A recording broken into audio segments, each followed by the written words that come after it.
Hey, welcome back to another Were episode you of Voice of the surprised that Sports with LeBron host tweeted Carlos and FREEOBJ on co-host Woody. Twitter? No, I was not at all, because I think it's time for Odell Beckham Jr. to get out of Cleveland. It's about that time, man. In the standpoint of LeBron, consider Odell Beckham a good friend. You know how LeBron is. Yep. He value friendship over teams.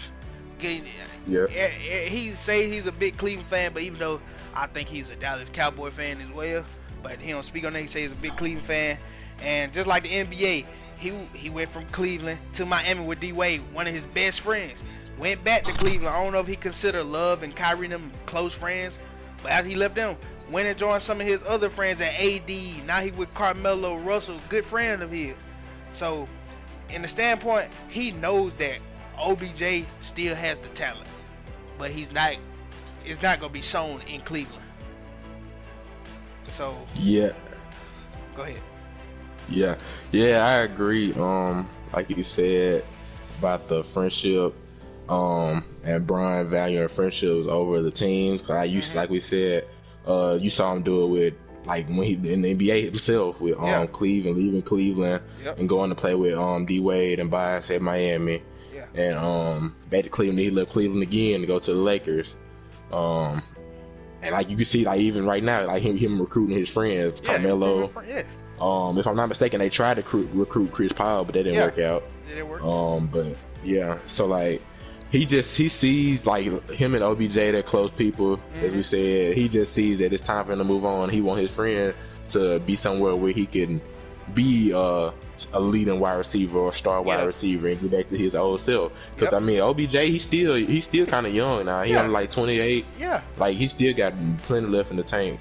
But like he's not gonna do that in Cleveland though. Like I just don't think him and Baker's gonna work out, and just him and their organization in general is gonna work out.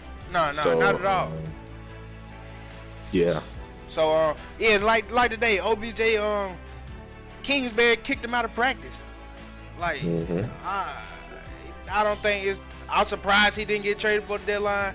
And LeBron's right. It's just time for him to move on, and that cannot work out there. Cause OBJ, good wide receiver. I mean, we can't say his New York Giants day with his true prime of that one kid, even though he was playing exceptional. But he, like you said, he's still young. We can still see much from him. I think you go to another team with a good quarterback, you can see his max potential. I really think you can. Yeah. Like we were saying, Brian. Like even though like that's his hometown, and I mean I still think that he even though he know that like he wants them to win, and like of course you see when like they win and the Browns gonna be on the Cleveland side or whatever Exactly. But like we said, he's just holding him from greatness, because OBJ can still be great. He can. Yeah, I agree. So hey, we both say it's but go ahead. Yeah, but like you said though, with the coaching move, kicking him out of practice, I kind of think it was a good idea, me personally. Just to like stop. I think that's like him, the head coach taking charge. Just to like to avoid any of the drama or confusion. I mean, of course, the media is still gonna try to blow stuff out of proportion and but I think that's I still think that was a good idea. Just because of the rest of the stuff that was happening with him and his father, which we're gonna talk about. Yeah, we're gonna talk about that later. Yeah, I think I think that was a good idea by the head coach. And then a lot of that stuff went like just not blown over. So of course Baker gonna feel some type of way about the father after him posting it. Like, I mean, it's not. He got the hardest job on the field. He got 300-400 pound men running at him full speed. I mean, but some of the things he is wide open. I think Baker should be accountable for not hitting them. But then you had to go back to summer. OBJ's drop on them 4th and 2. I don't know if they were done purposely or however. But Odell had been dropping some big balls too. Yeah, he dropped a few. So I want to see how that go. If it doesn't blow up, fine. He get traded, fine, good for both of them. But I think can't get him off your team for equal value, just go well, ahead. he won't get traded because the trade deadline. Yeah. Deadline up now. Yeah, okay, so yeah. like he'll have to. I think his contract up though. So like I think he'll be a free agent come the off season. Yeah. And he most definitely leaving Cleveland without a doubt. Ain't no question. And then if I things just hope he can get to a good team. Yep. And then if things get bad, let him make it all the season. Go ahead, release him, pay him his $8 million living salary for the rest of the year, and just let him pick where he want to go. I mean, you can do that. I mean, that's a $1 billion franchise. So yeah, if things go to work, just release him. Let him pick where he want to go. Him and his agent talk that out, and you just ain't gotta worry about it. Cause me personally, I think Baker has been playing great without OBJ. Like last year, I had an 8-3 start without OBJ. So I think it's time for them to move on, cause the pressure's on Baker. Like he feel like OBJ has to be the #1 target, gotta force on the ball when he don't. So they just need to go ahead and try apart from each other. Yep.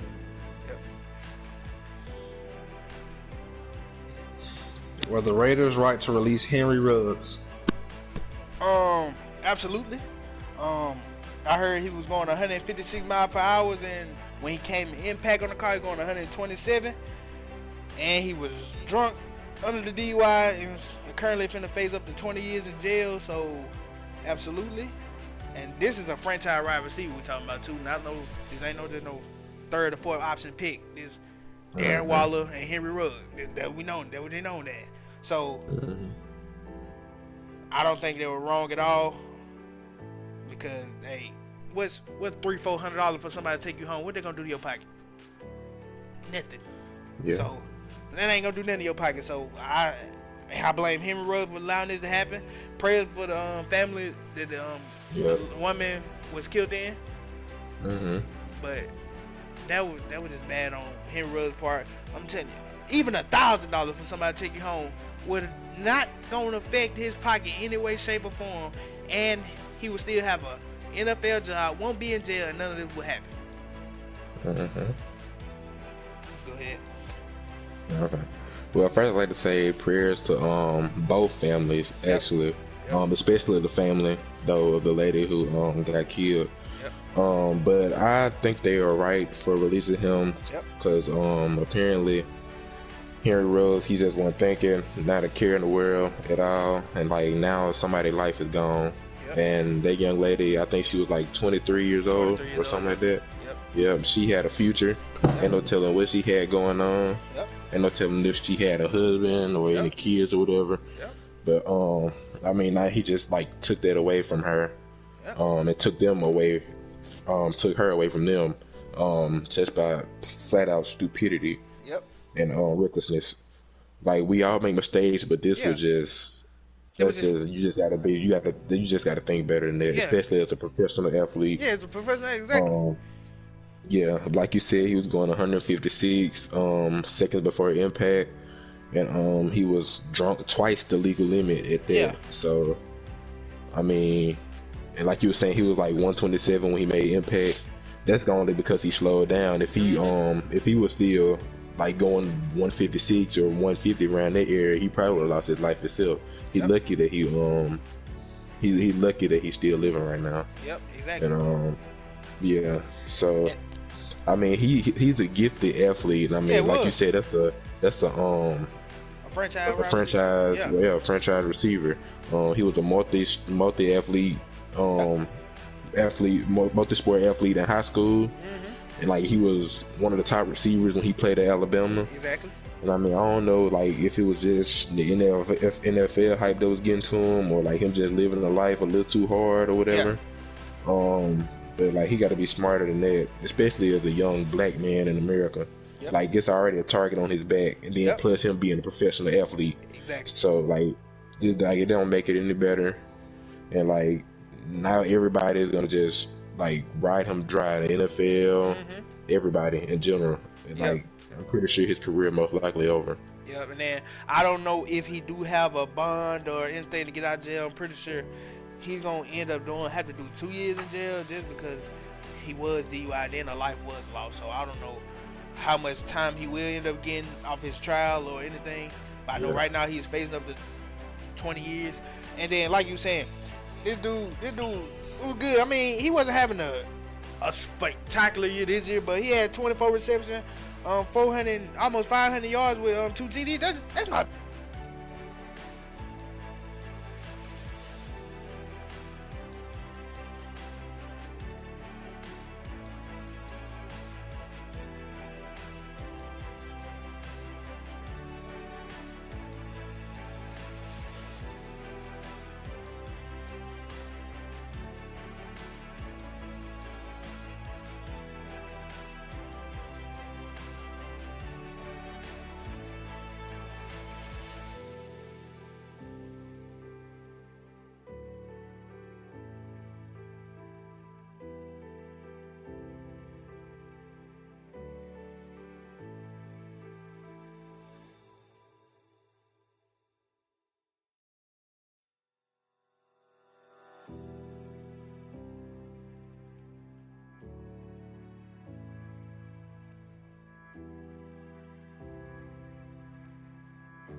Is Spencer Rattler a better quarterback for Oklahoma than Kyler Murray and Baker Mayfield?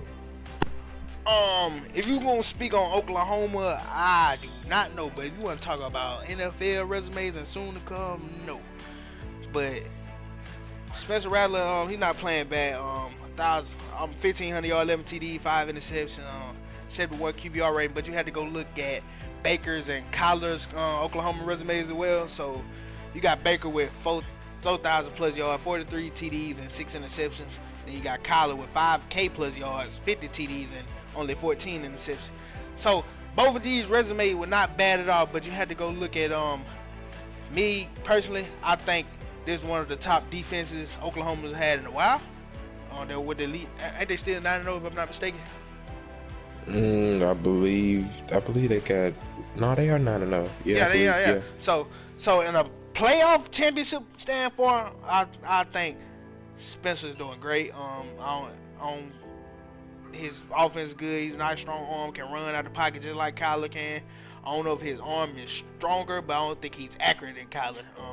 I think Spencer may have a stronger arm, more slingshot arm, but accuracy, I still want to take Kyler overall, but Rattler is not playing bad at all.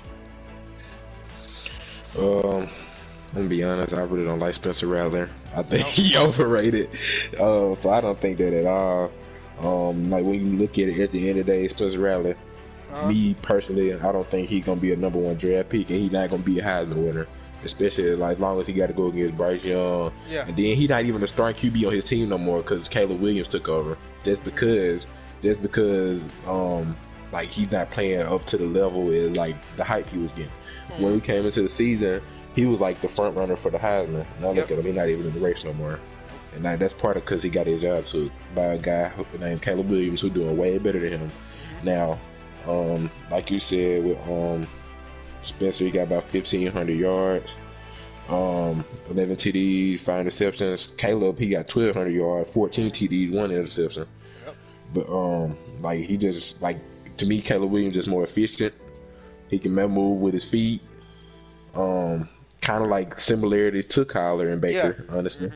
But Spencer can move with his feet too. But I just think that I think that Spencer, I just don't think he got it when it comes to Kyler and Baker at Oklahoma. Those like legendary. Those were like they two legendary QB like in the past over the past decade or whatever. Like he's just like I said, he's a solid QB, but like he's just not on that elite level with other QB, like I just said, that came through the past. When you start talking about Cam Newton, Marcus Mariota, and all them, Jameis Winston. You start talking about elite college QBs that like this past, and like he folds. Like when you just look at him, he folds in big moments. Like he even fold against some teams that's not even that good, and like so, like when he get it against good teams, like his efficiency goes way down. Like they played well. He played against one ranked team this year, and I think he threw for like 50%. Like he completed like 50% of his passes, because he was trying to force stuff, and the defense was way better, and the pace was way faster than playing against a team that won a Power 5 team. So, I just think that I don't think that he's on that level when we start talking about them. Kyler and Baker. Like I said, I think Caleb Williams and QB who they subbed in for him, they let Spencer play a little bit last game. He did good for the time he came in. But I think Spencer, not Spencer, but Caleb Williams is just overall better. I think he had like 6 touchdowns in the game. Yeah, but me personally, there's another thing. Some folks might not like it or agree, but I just honestly don't think that Spencer Rattler can lead an NFL team. Me personally, I feel like he like a college quarterback. He might get drafted. He gonna have to stay. I think is he a senior? I don't think he's a junior. Nah, he's a junior. He's a junior, yeah. So no, he's a sophomore actually. So he got plenty of time to develop though. Yeah. So he got time to develop. I forgot that last year was his first year coming in. So he gonna have to stay a few more years. We definitely, a lot of folks thought he was gonna be like coming out as a Heisman this year and be like one of the first picks, but that ain't gonna happen. So he probably gonna, like, if he have a good season next year, depending on what happens, because most likely he probably gonna transfer. Honestly, I see him transferring to another school. And hopefully, kind of like the Jalen Hurts situation with Tua, and going and shine somewhere else. So now like you saying with Williams, like we know he's a better quarterback, but you have to think about the standpoint that Spencer still have this much time to develop and play. Like I said, if he do trade, he don't fine, but he still got time. And from my standpoint is, from how he's playing right now, what team in the NFL he gonna go to? Because NFL now, this is a new day and age. This new generation is coming in with quarterbacks. Ain't too many teams got an old quarterback now. So yeah, what team could he possibly do if he do get drafted? He knows he gonna have to go up in there and sit some years, at least 2 years before he get his opportunity.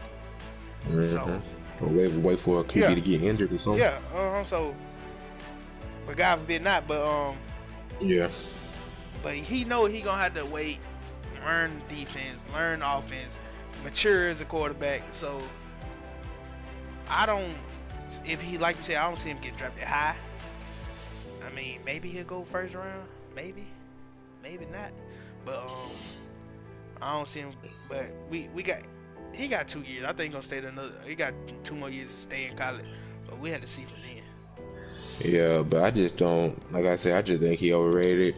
You let a freshman QB come in and take your spot after you done had a year of experience. Like he done, like last year, Oklahoma was a top team in college football. They always in the top 10. Yeah. Like you done played on the big level. They even beat Florida in the bowl game last year.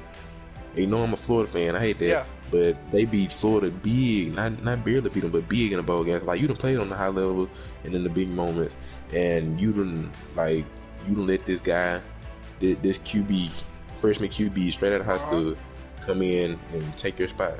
So I'm interested to see how he gonna go forward with next season, maybe the season after that if he do choose to stay up his junior year. But I just don't see him. I'm not gonna take him succeeding in the NFL, but leading an NFL team. Nah, I don't see it either. I totally agree with you. So, but nah, if he wants to get on that collar, I mean, Baker Mayfield playing decent football. Kyler right now is playing exceptional football. He's playing amazing. If Spencer Rattler want to get to that level, he got to step it up right now. Yeah. Okay. What do you think about OBJ's dad posting a video of Baker Mayfield not passing the ball to his son? Like we said earlier, Baker Mayfield got one of the hardest jobs on the football field. He got 300+ pound men rushing him at all times. But as I watched the video, Baker Mayfield was butt naked. So I don't know who to blame in this situation. I don't know if they got some type of argument going on. I don't know what's the drama here, but as a quarterback, your number one priority is to win and produce offense. So I can't say who to blame. I'm glad Kingsbury remove OBJ from the practice today to remove all unnecessary drama and to get away from the media, because we all knew after those practice interviews, everybody was going to ask Odell about the LeBron situation, the dad situation.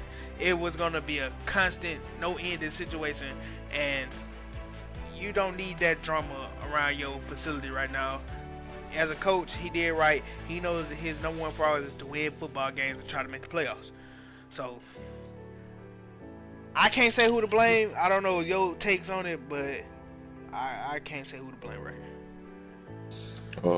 Yeah, I actually think it's pretty funny and hilarious that his dad actually did take the time to make that video.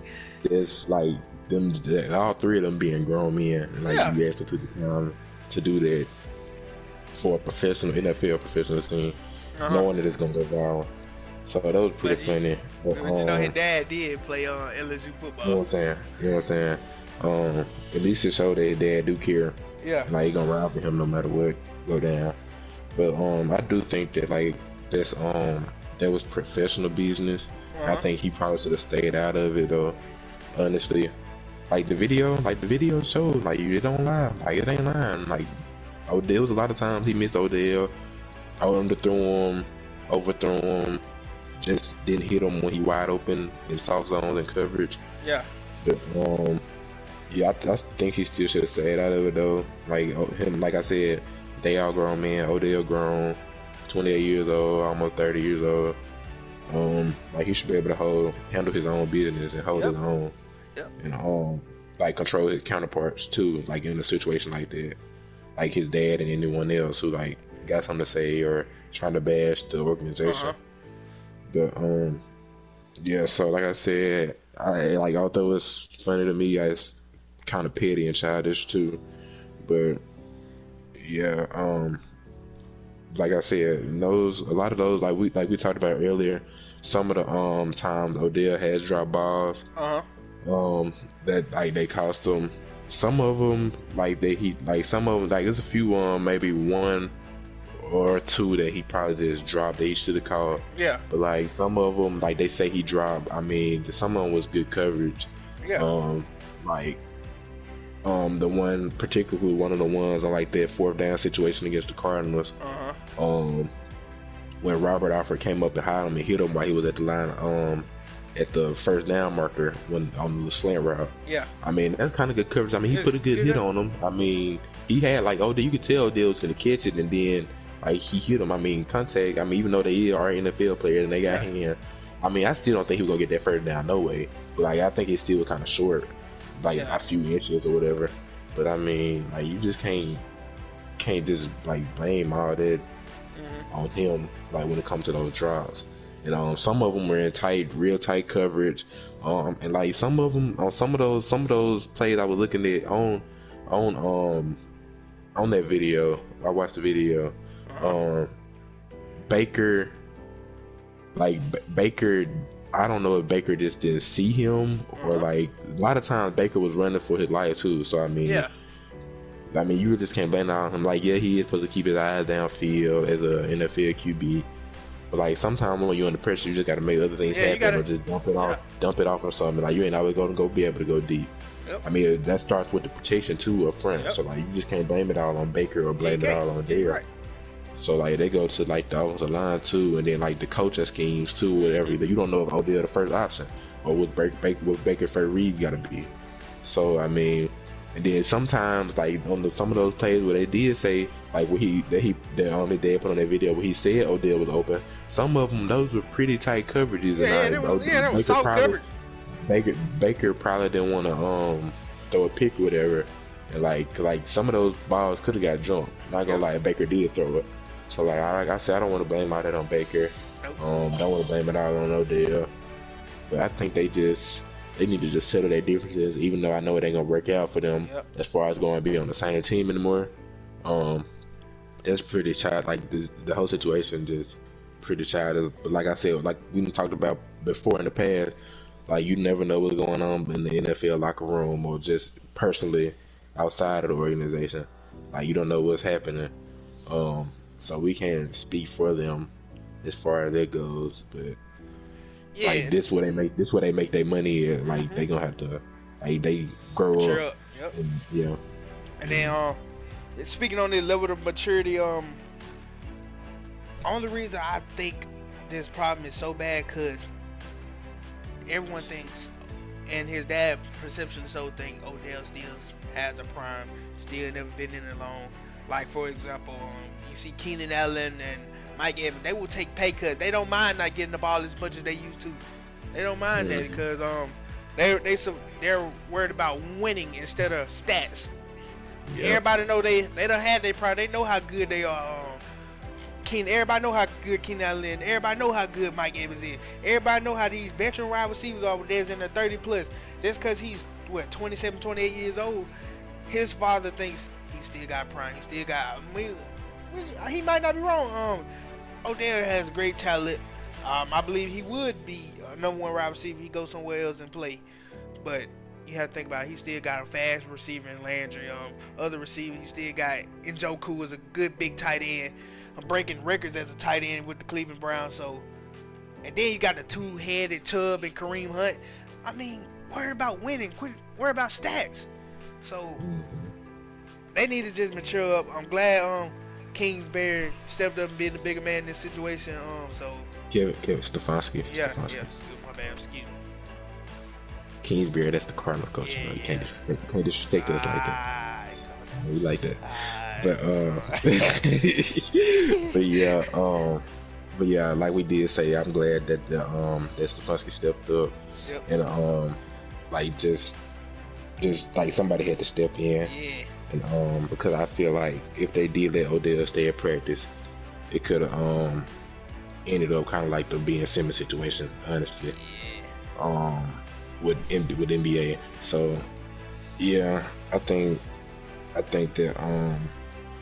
that Odell, it's time for him to find a team that's just gonna appreciate him and let him show what he can do. Because when Odell, like, he can be a big factor when he's healthy. He can. So yeah, but like even with the Cleveland Browns team, if they all was healthy and all on the same page and like just had the team chemistry, like this would be definitely a top 3, top 5 offense in the league. They got too many weapons to not be winning games or to be 4-4 or whatever they are. So I mean, like, even though some of them hurt right now, but like even when they do be all healthy, they should have the chemistry, like you said, Kareem Hunt, Nick Chubb, Odell Jarvis Landry, and Njoku, and then Baker Mayfield, the quarterback, who's a pretty good quarterback, solid quarterback. I mean, ain't no reason for you not to be making a deep run in the playoffs. Yeah, exactly. So, you know, like we both said, I think it's time for them to part ways. And my opinion personally, this is probably maybe me personally, but I love the way Baker played last year without OBJ. So, because I feel like when he's there, he feel like he has to force the ball to him, or it's gonna be a problem like it is now. So yeah, I just think it's time to move on. For more sports debates, please hit the subscribe button and turn on post notifications.